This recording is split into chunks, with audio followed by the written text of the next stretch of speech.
What do you think about the changed pattern of IAS Main exam?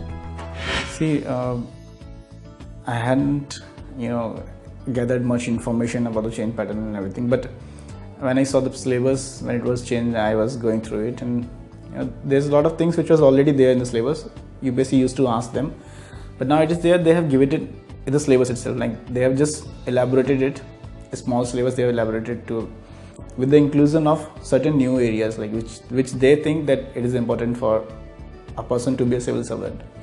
Like that part of ethics and moral integrity, and some part of philosophers and thinkers in the paper 3, and those things. So there is certainly an addition because they have to adjust the marks also.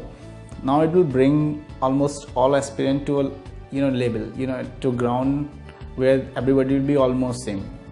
Otherwise, what happens, like when you get optionals, and those people who are really having a very good command over optionals, sometimes they get a better edge. It's obvious. Like when you're having a master's and PhD in one subject, you can write in a better way. So including GS or elaborating GS and giving it more weightage in terms of marks and everything, I think now whoever will be coming and whoever will be aspiring to be a civil servant, they'll be having a much of a balanced thing, and will increase the number of aspirants also. I personally believe it, because when you give more GS, people will be, whatever they are reading and whatever they are focusing, it will be much beneficial for them.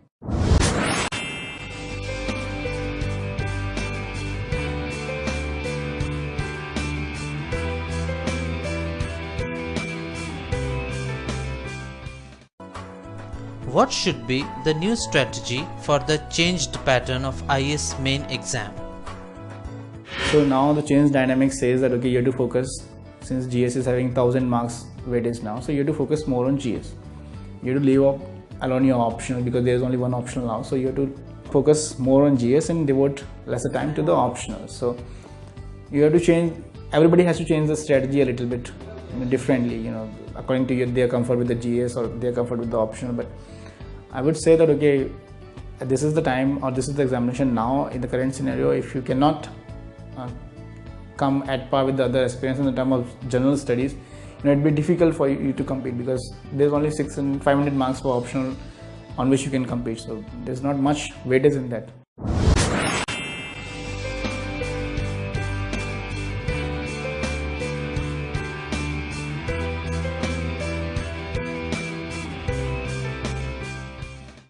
What were your optionals for IAS Main exam? It was animal husbandry and veterinary science as optional 1 and zoology as optional 2. How did you prepare for optionals in IAS Main exam?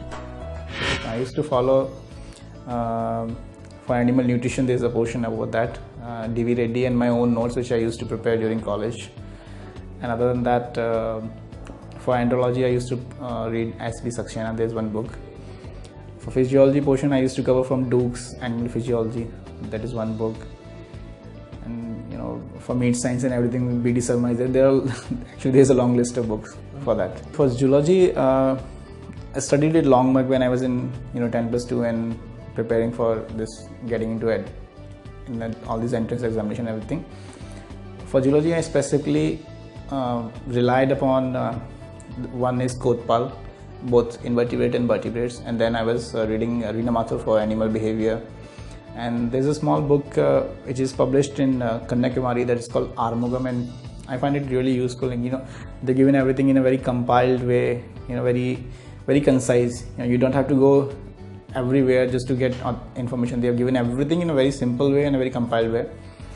And other than that, I used to read Birwala Rastogi and P.S. Burma for molecular biology and genetics, other things. And see, most of many things in both these subjects are overlapping. Like what they give in the syllabus of zoology, it's been taught or it is included in the portion of veterinary science also. So that kind of relationship is there. So I don't have to specifically go for certain topics in zoology. It was all well covered in my optional 1.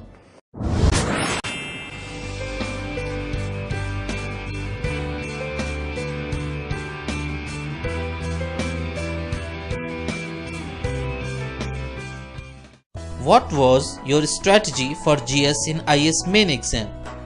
Specifically for GS, if you see, like the thing which is different from prelims and for mains is, first thing is you have to write it here, and then to write it you need to have a compilation of thoughts. There are many things which you read and you'll be knowing so many things, but it all matters how well you can write and how well you can present your thoughts or ideas or your information in the paper. So it's a matter of two things now here: your writing skills and the way you present your answers and your knowledge.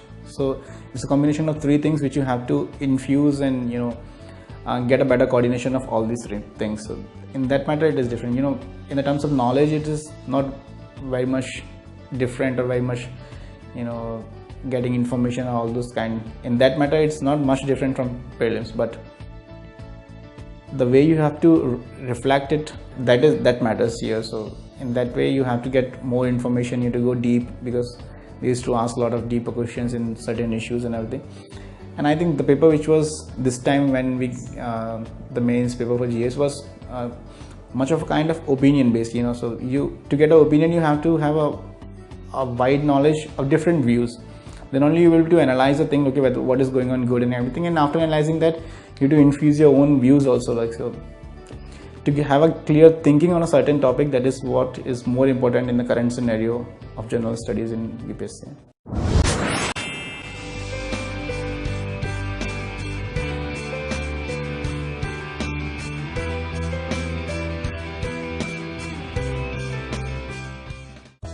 What was your strategy for essay paper in IAS Main exam? There's nothing specific about essay strategy, and whatever topic which has been in discussion during my preparation, I keep a tab of all those things and make points, highlight points. So keep a diary wherein I can write at least 10-20 points about certain topic which which is of public importance or is in too much debate among the nationals of India and this kind of things. So my idea was for writing essay was just gather information on different topics and let's see what out of the given topics in paper, how well I can fit my information which I'm already having into that topic. So that was my basic idea. And I think it's writing essays is very different from preparing. Like, it's again the same thing applies here too, that it is like how well you can apply what you have read. For writing essays elsewhere, I would say that okay, time is important and everything, but UPSC gives you enough time. You get 3 hours, 3 hours is more than enough to compile your thoughts and write in.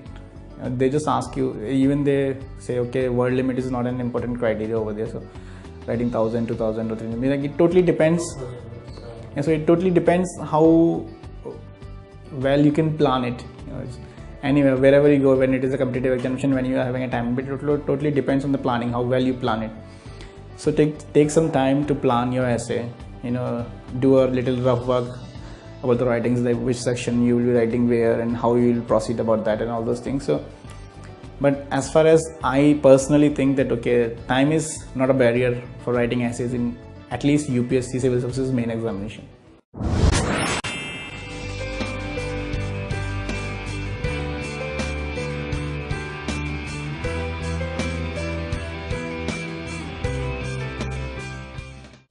How did you practice answer writing for IAS Main exam? Not much, just a bit here and there. I just have to have a time sequence under which I can write how many words, like that kind of thing. I used to practice for a very short time. Not for every answer I used to write, practice answering. So I was just try to get an idea, okay, that I can write this many words in this much time. That kind of thing was there in my mind.